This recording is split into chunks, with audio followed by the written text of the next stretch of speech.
The question is that internet was available in Gaza throughout this genocide, which harmed the Israeli image a lot. Couldn't Israel have just blocked the internet in Gaza? Yeah. First of all,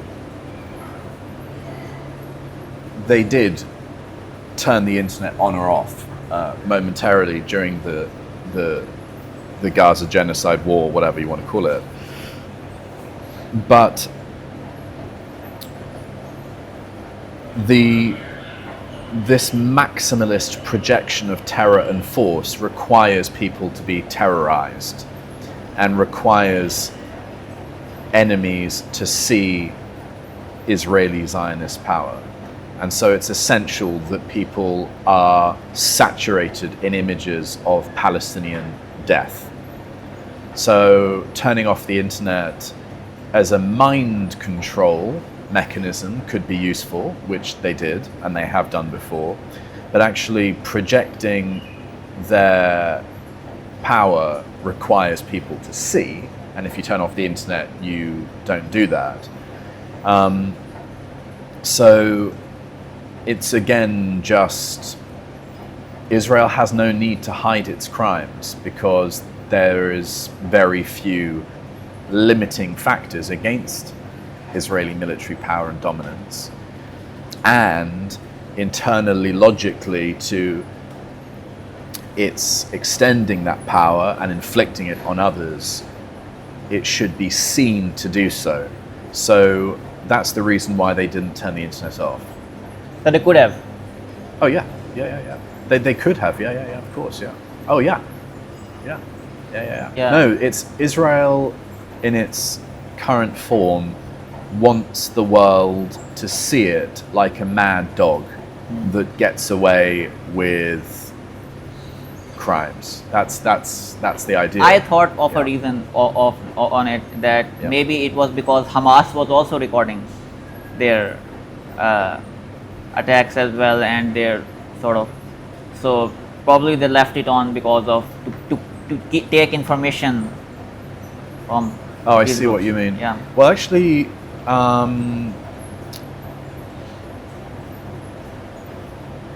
we saw with the Israeli pages in Lebanon, so-called Israeli pages, they're not Israeli, but you get my shorthand, the remote sort of demolition of these pages in Lebanon.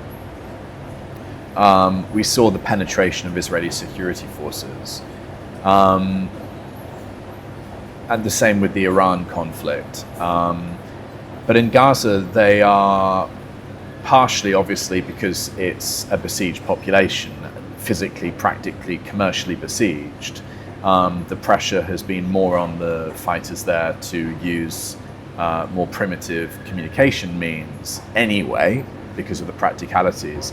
But they already, have extended that to the maximum in respect of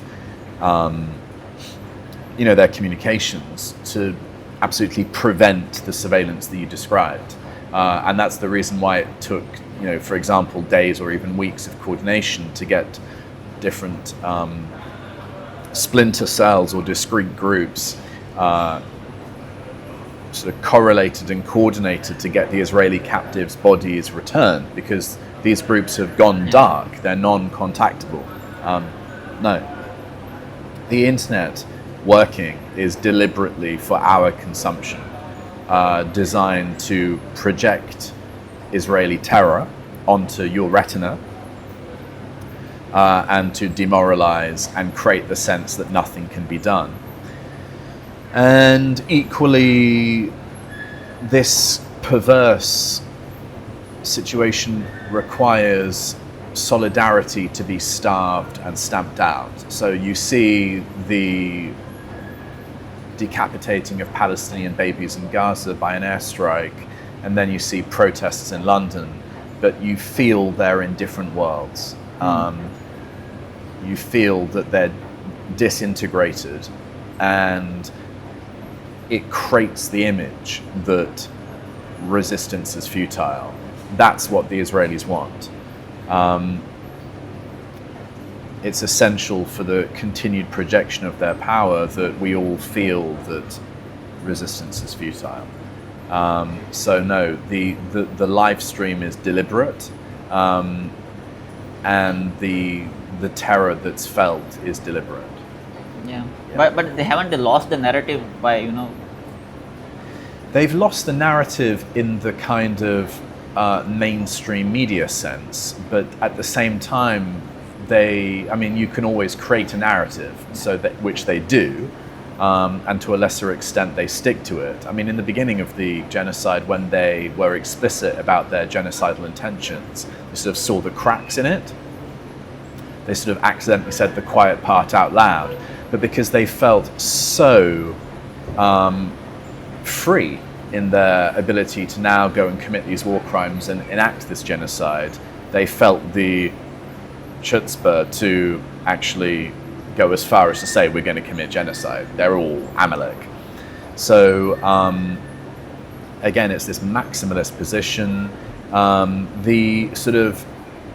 The mainstream spinning and the sort of mainstream narrative control is a separate thing. But as I just said, you can always spin it and create a thing in any way you want. And if you don't have a meaningfully, intellectually coherent media or a meaningfully critically thinking media, you can just spin up any narrative and you basically get away with it, really. And that's what we've seen. I mean, over the genocide, we saw very little meaningful resistance, and even by the end, the resistance, intellectual resistance that we saw from journalists in the mainstream I don't feel it was sort of genuine, really. I feel it was pretty much controlled as part of it. May have been individually authentic from the perspective of a particular journalist, but I think it still exists in a controlled frame, because the atrocities on the last day of the genocide were really any worse than the first day of the genocide. It's just gone on for longer. So there wasn't a coherence in that sense.